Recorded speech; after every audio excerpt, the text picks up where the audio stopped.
Welcome to the Pre to Post Transplant Podcast, a podcast that brings personal stories from transplant survivors, their families, friends, and loved ones. This is where you will hear challenges and triumphs of everyone involved in this journey. Our guests will offer wisdom, advice, and inspiration on everything you want to know about transplant. My name is Jenny McFarland. I am a transplant survivor, and this is a podcast I wish I had before and immediately following my transplant. Thank you for listening. Hey everybody, Jenny McFarland here, your host of the Pre to Post Transplant Podcast, where you get to tell your side of the story. So today's guest is an incredible, inspiring, amazing woman, and you will get to hear her story. Just a couple of quick things first. If you're listening to this in real time, next week, May 17th, the foundation is doing its monthly transplant timeout. And I'm excited for this month because this time we are inviting anybody to come on and share their story.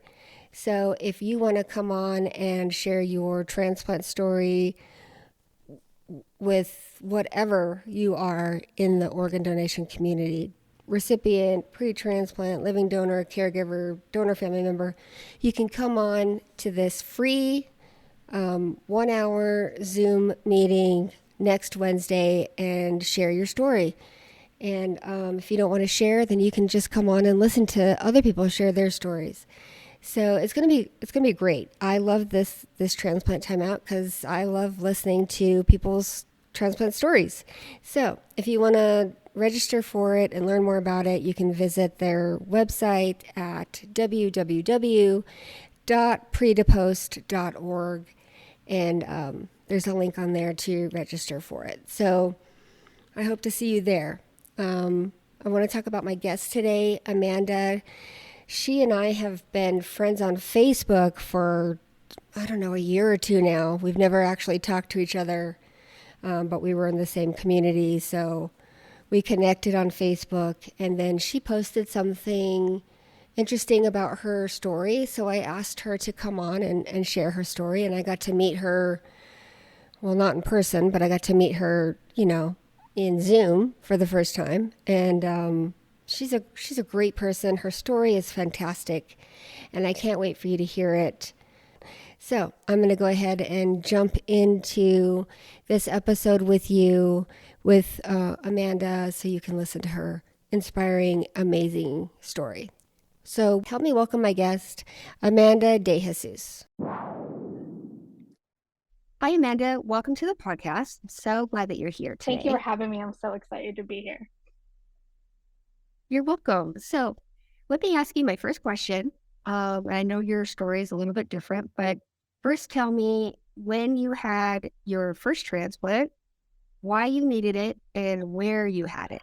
I had my first transplant in Texas Children's in Houston, Texas.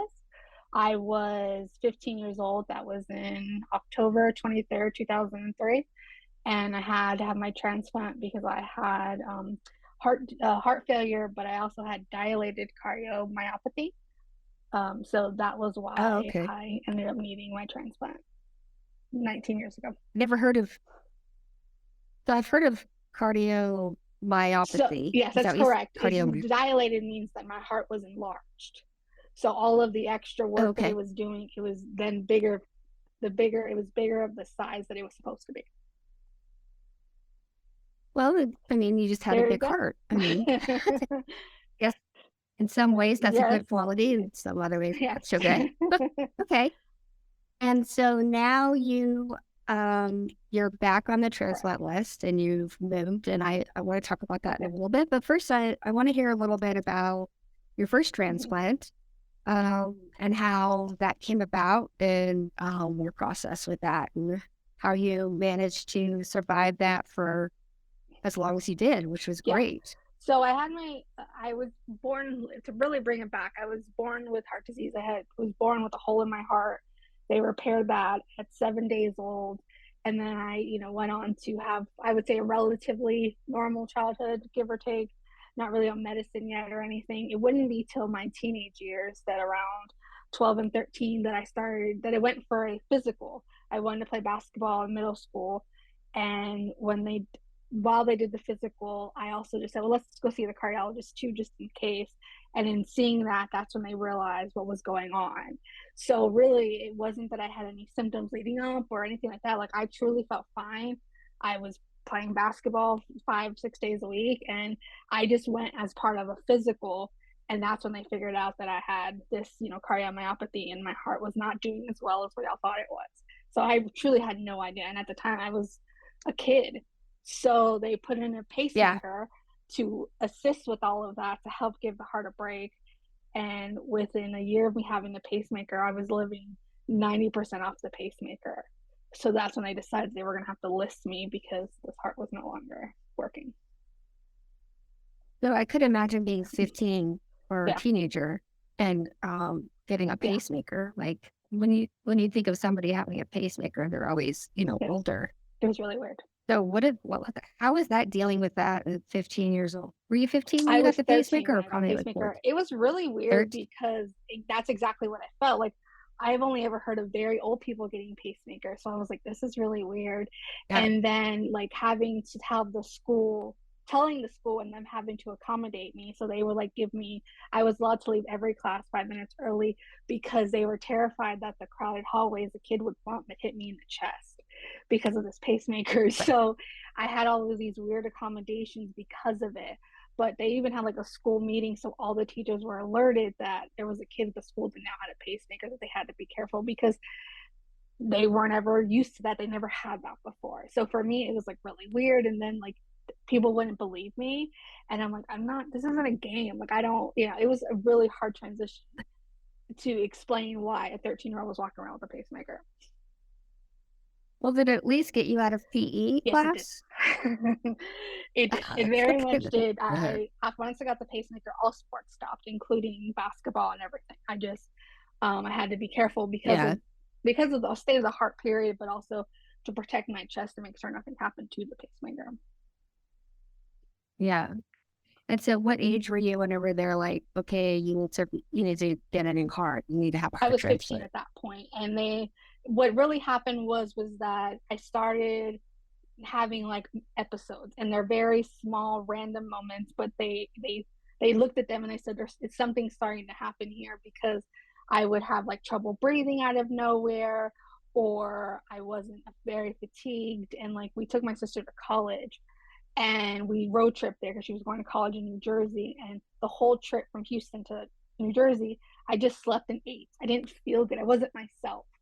And finally, that was what was like, something's not right. And at that point, I was in complete heart failure, and I had to start the process to get listed. Wow. Wow. So, okay. So you got Yes. listed, and how long did it take for you to get a new heart? I waited in hospital 3 months. Oh, wow. Wow. That must have sucked as a It was very teenager. weird. Yes. I mean, Yes. that sucks as an adult. I Yeah, can. no, 3 months in the hospital. I mean, at first it was like cool, no school, and you're just hanging out. And I mean, Yeah. Texas Children's is a children's hospital, so it's a lot of coloring and lollipops and fun times. But I was a teenager, Yeah. and that it was weird. And I Yeah. I will say my naiveness allowed me to realize that at no point anything bad was going to happen, in the sense of like, there was no doubt in my mind a heart was going to come. It just was, when was it going to happen, Yeah. which I can appreciate now, as because as an adult it's a lot different, like once you actually know what's all going on. But as a kid, I never once thought like, I'm really sick, if this heart doesn't come, something's going to Yeah. happen. Like, that never crossed my mind back then. I was just there with my mom, like struggling it out until this miracle came. Yeah. Wow. Yeah. I spent a lot of time in the Yeah. hospital as a kid and a Yeah. teenager. My longest stays were two Wow. weeks, but gosh, 3 months I couldn't. Like as a teenager, I would Yeah. go insane. Like I would Yeah. go insane, in 3 months. Yeah, that's great. So you finally get the call, um, and you go in to have your heart Yeah. transplant at 15 years old.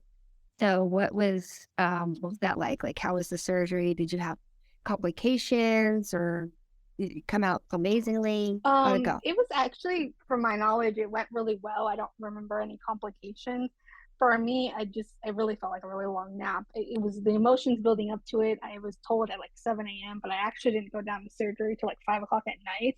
So that day itself was just very long because the buildup of like this thing is going to happen.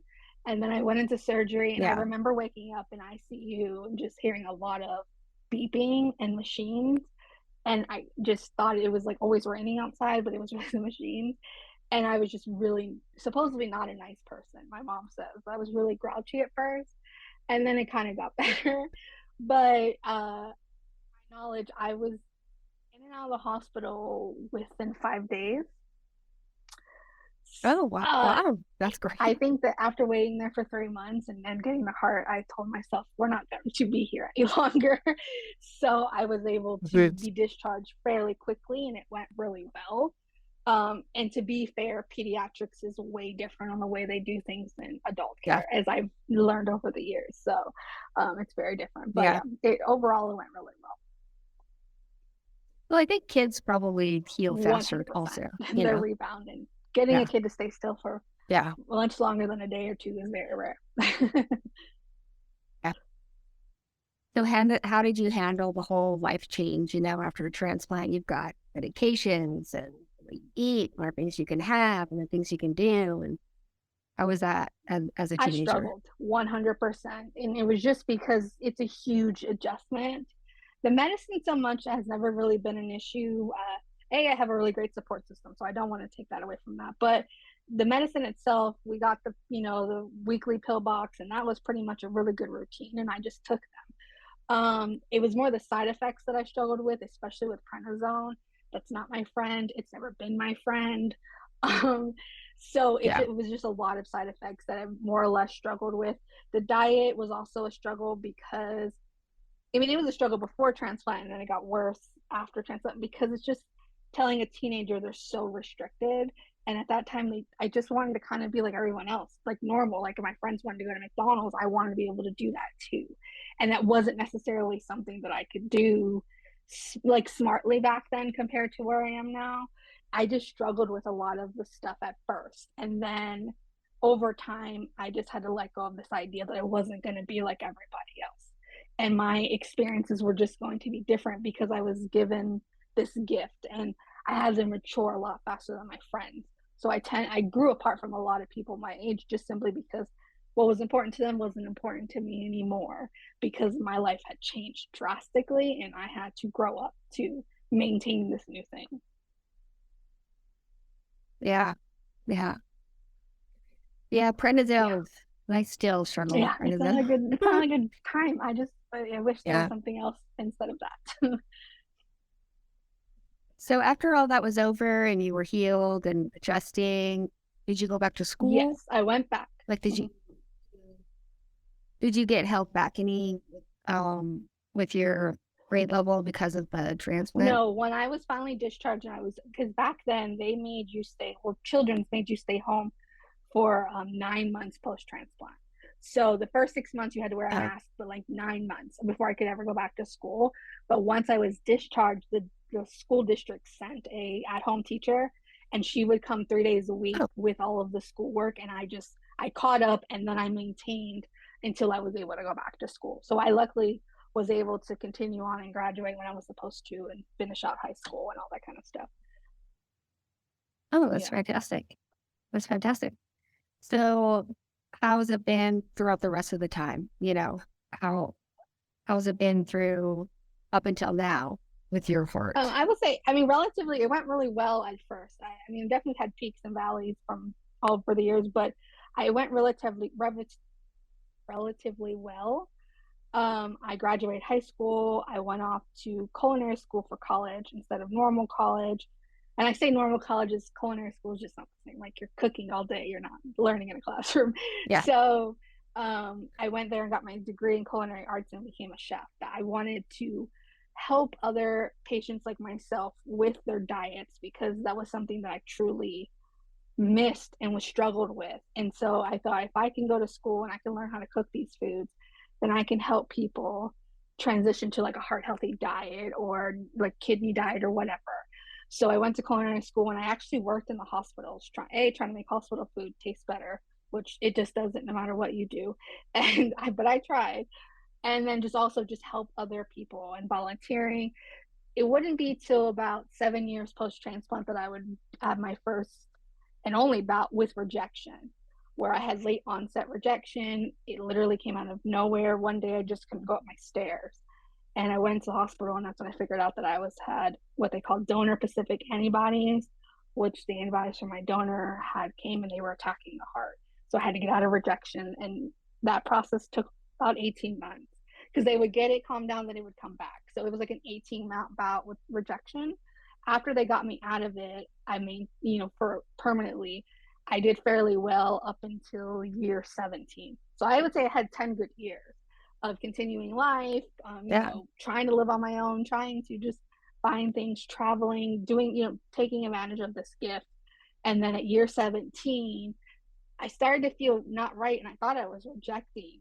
And when I went in, that's when they figured out that the heart itself was starting to decline. And that also, after taking all those drugs, immunosuppressants and stuff for about 17 years, it had killed my kidneys. So then I would have to Yeah. be relisted for a new heart and now a kidney. Wow. So your kidney is starting to fail you, or you're having to do kidney stuff like Yes, dialysis and I stuff do like that? dialysis 3 days a week, and I had to switch over to a more kidney friendly lifestyle to help alleviate the kidneys a little bit. And so what is that, a kidney-friendly lifestyle? The diet for kidney is something that I've never experienced in my life. It's so restrictive because you don't realize how much your body uses your kidneys until you no longer have them to use. So everything gets filtered out of your kidneys. Like there's some things that get filtered out by your liver, but your kidneys do a lot of that work. So since they're not there working filtering, you have to watch everything you eat and drink to because dialysis can only do so much. So even though dialysis helps and it Yeah. helps the filtration and the cleaning and will get fluid off of you, it's still limiting. So you have to limit what you're eating because your kidneys aren't there to filter out the phosphorus or potassium or all these different things, which I never really thought about as a kid, let alone as an adult, because they just never talked about it. They never. I mean, I've always when I got the whole like you need a heart and the whole speech at 15, it was kind of like you're trading your whole body in for this heart.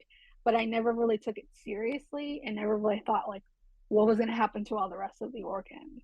And then it wasn't until I became an Yeah. adult that it actually affected that I was like, oh, this is what they're talking about. But there was nothing I could have did differently because I had to take those medicines. So like it's like that catch 22. There's nothing I really could have done differently to Yeah. change the current situation that I'm in. So just out of like Of own course. curiosity, like what kinds of things did you have to change with eating? Like what kinds of different foods do you have to eat now or that you can't eat now? Definitely have to stay away from most dairy. Um, definitely. Oh Yeah, shoot. right there alone, that's hard, right? And then you have to watch your protein. You can only eat a certain amount of protein every day. Besides the fact that your fluids itself are really restricted, and you really shouldn't drink any more than 32 ounces a day. And that includes like if you have soup or ice cream, like if it at a room temperature state will be liquid, it counts. So Wow. it's extremely restrictive because as people we don't think how much we drink, right? And it wasn't until like I saw Yeah. it in a cup form that I was like, this is all 32 ounces is, and this is all I can have all day. Yeah, it really took me a minute to Wow. grasp that whole idea. Yeah, that seems Yeah, difficult, you know.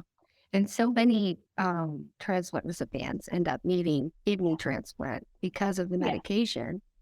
Like you'd think that you're already used to a lifestyle change, you know, changing after transplant. But now that you say that, gosh, like that's like a whole nother yeah. one right on top of that. So Yeah, that, it definitely was yeah, a shock for me. And I will say in the very beginning I struggled because it was just like, what do you I felt like I couldn't eat anything and I was like, this isn't going to work. So I will say that dialysis gave us a dietitian and they were very helpful in like helping like this is what you can eat or you can eat that but only this much. So they were able to help me decipher, and then with my own research behind the scenes I was able to figure out a lifestyle that I was able to maintain and stay within my lab range, but it definitely took some time to adjust to. Yeah. And just real quick, remind me how long ago it was when they decided that you're going to need another transplant. A little over 4 years now. Okay. Okay.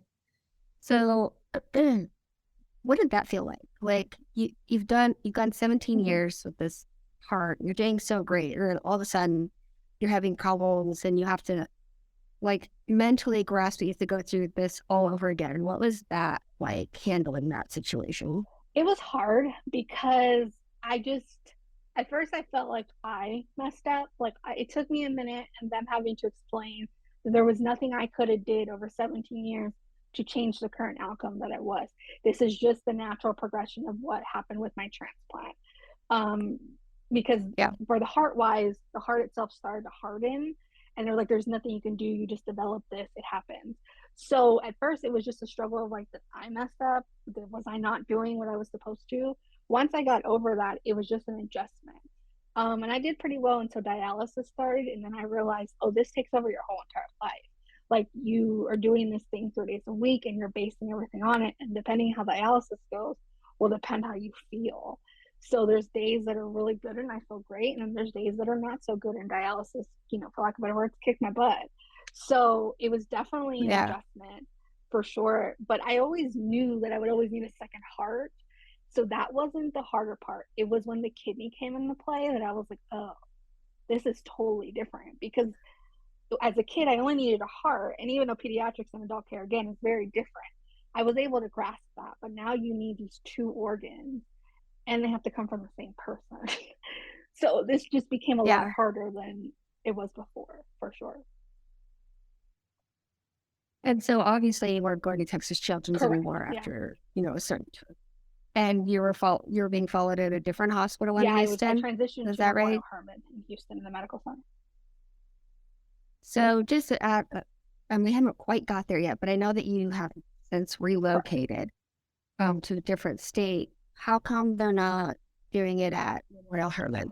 I was listed there for like almost the 4 years. So I was listed there for about 4 years, with no Oh, change okay. or movement.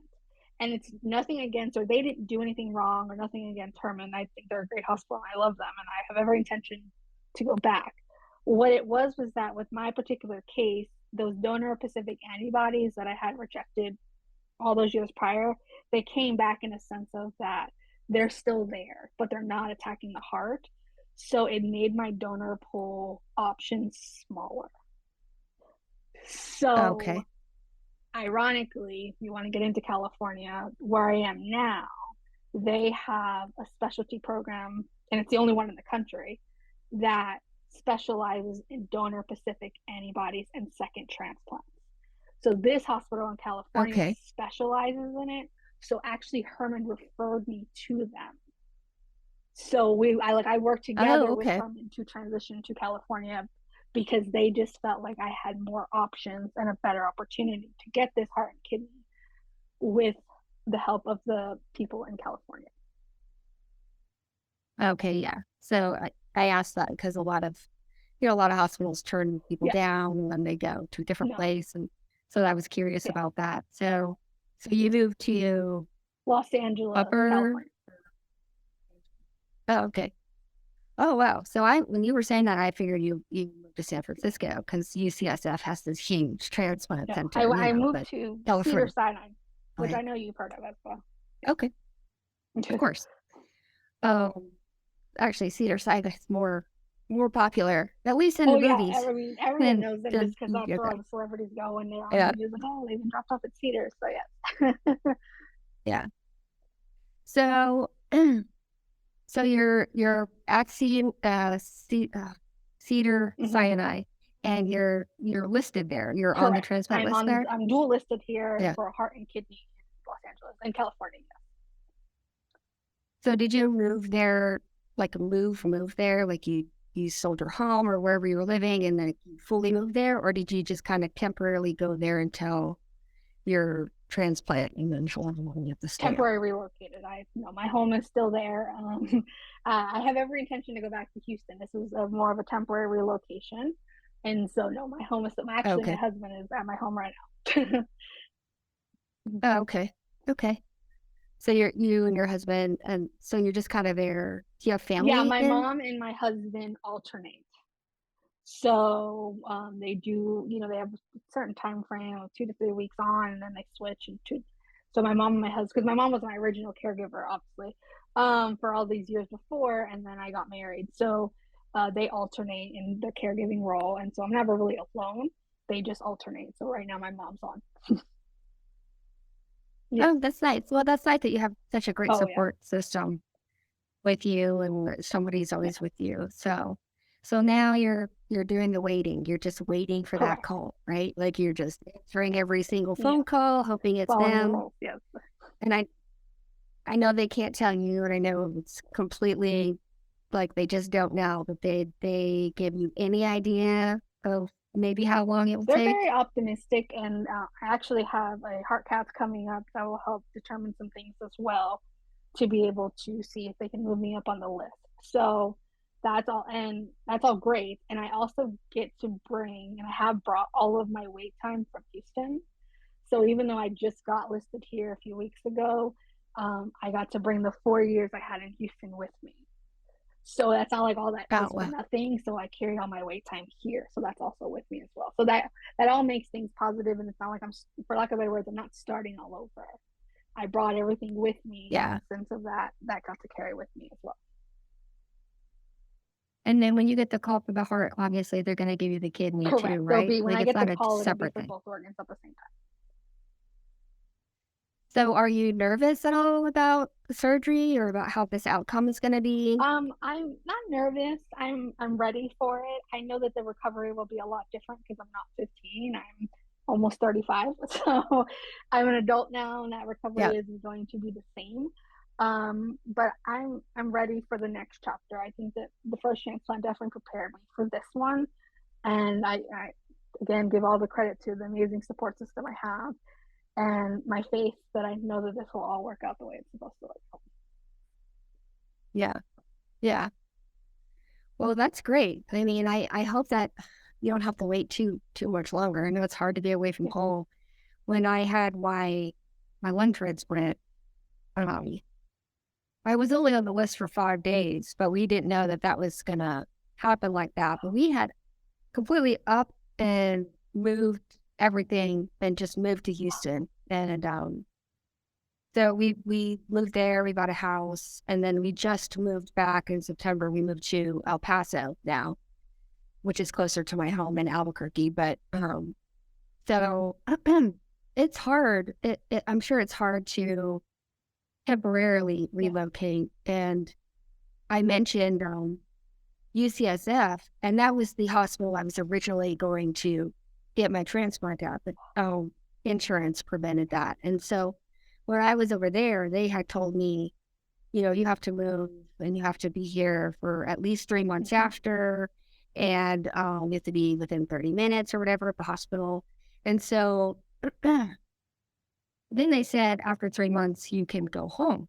So we weren't planning to move when I was going to UCSF. But when I went to Houston at St. Luke's, they didn't say you had to move there, but they strongly recommended that you did. So we just went ahead and we moved there before my transplant, so it would be easier to have it. And then I always thought, I'm just going to stay in Houston, or I'm going to move somewhere where there's a transplant center.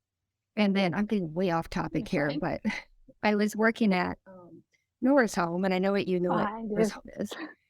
So, and seeing all those people come there for their transplants and traveling and being okay with traveling back and forth to their appointments, I really felt like since I was so healthy that I would, I don't even know why I'm telling you this, but I felt like I was so healthy and healthy enough that I would be able to move, somewhere where there wasn't necessarily a transplant center, and I could just Yeah. travel like the people at Norris Home did. And so that's what I've been doing now, and it's working out okay. I mean, it's a pain that they don't have a transplant center here, but now why did I start telling you I don't remember. My transplant brain has already No. lost that thought. Um, but moving either permanently or temporarily is so difficult for people, and it's so Mhm. challenging, but overall worth it, of Yes. course. So I guess I was just talking about that because I thought it was great that you had your mom and your Yeah. husband Oh alternating yeah, I for you. definitely So no, I'm no, no, sorry no. about I that think no, tangent. I appreciate you sharing your experience because that was like some of the questions that we had, and because when they first brought it up to me, I was like, oh, I'm not moving to Los Angeles, California. Oh, like that sounds insane. It Yeah, wasn't, until like they started talking about the fact that it could be temporary. And I get it. I was lucky that I mean I'm originally from New Jersey, where a small town that wouldn't have a hospital or a transplant center. I would have had to go to Philadelphia or New York. Luckily, my mom got a job offer before I ever got sick, and we relocated to Houston, Texas. So the blessing of the medical center for most of my life, as I needed it, was always great. And then yeah, so to me, I was like, well, I'll just never leave Houston because it's ideal. I live right by the medical. And then when I got married, my husband and I moved right by the medical center, and because it benefited his job as well. And so I was like, this is great. So when LA came into the picture, I was like, they're crazy. I'm not doing this. And once I, did research and came out here and looked at everything before we even made the decision officially, it was still like, I can't believe I'm going to leave this medical center that I went from Texas Children's to St. Luke's, and then I transitioned out of St. Luke's to Herman. Like I've been all through that medical center, right? So I never thought I would actually leave. I just thought it would always happen there. So the fact to be here somewhere else is kind of crazy, but it also taught me, I think, similar to what it taught you, is that you don't necessarily have to be next to a transplant center. But for so long, I felt the same way you did. Like you feel like you have to yeah. be right there, but in traveling and things happening, you just learn that as long as you can find a way to get there, it ends up working out for you. Because I have, over the years, I have met, because I saw that you went to the transplant games not too long ago. I competed in them in 2014. And you meet people and you realize how many people actually have to commute to centers because they don't live near them.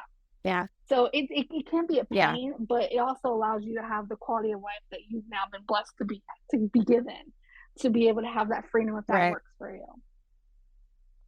Yeah, for sure. Okay, so what are you doing while you wait? What are you doing out there? Anything interesting or I mean, I exciting get or to explore a city that I've only ever visited once, and Los Angeles is definitely different than Houston, Texas, 100%. So we've for sure? we, we've For done sure. some visiting. I have a ton of appointments, and I do have dialysis, so that takes up Monday, Wednesday, and Friday. But I have been able to go, explore the city a little bit. We've had a couple of people that have came to visit, and I have, found some hobby. I mean, I watch a ton of TV and stuff like that, but I found some hobbies, doing some puzzles, and I still get to cook a little bit, which I do appreciate because I still love to cook, even though I don't always have as much energy as I used to. So I do still get to cook, and I Yeah, also get to try new foods or go to restaurants that I've always heard about that are only in LA that I've always dreamed of. So that's kind of yeah, yeah.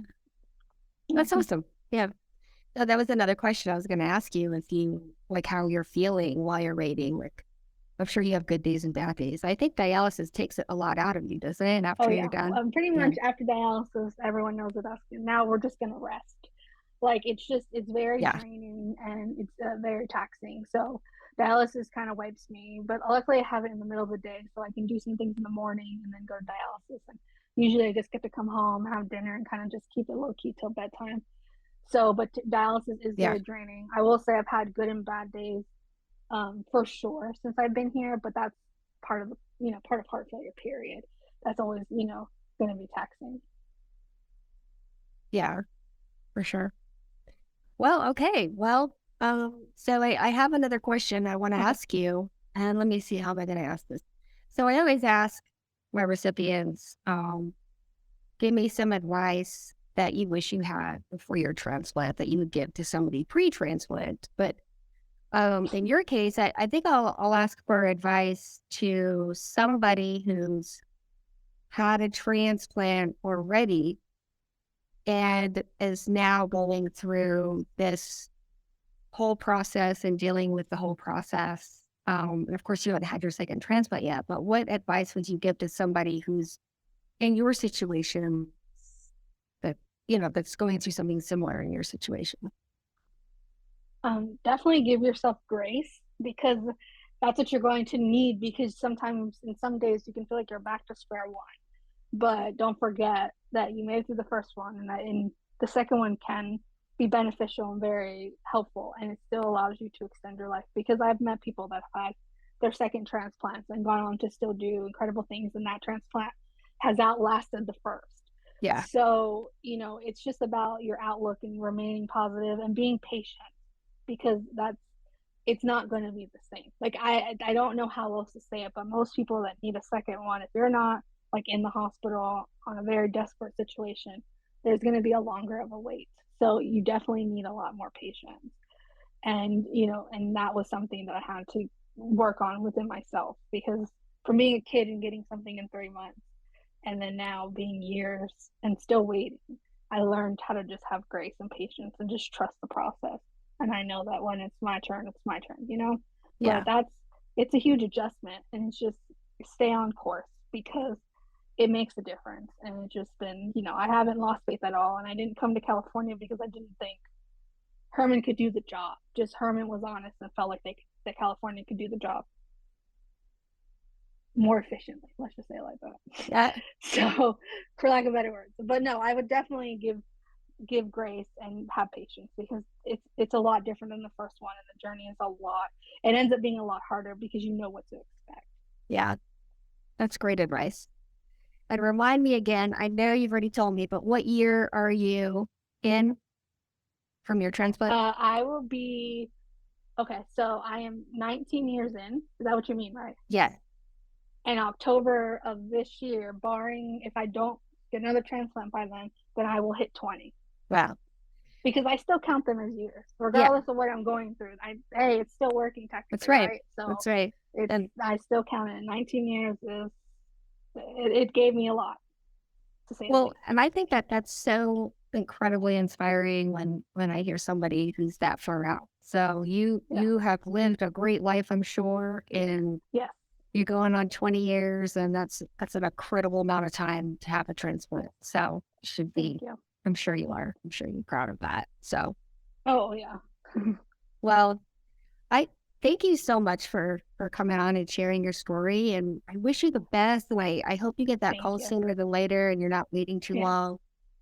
And it's always nice to hear somebody so positive. So thank you for sharing that with my listeners. Yeah, no, thank you for having me, and thank you for giving me the opportunity to share. And I hope that my story can help other people. I'm sure it will. Thank you. Thank you for listening to the Pre to Post Transplant Podcast. Please be sure to subscribe to the podcast and follow us on Facebook. Oh, and if you have not signed up to be an organ donor, please visit www.organdonor.gov and register today. You too can save lives.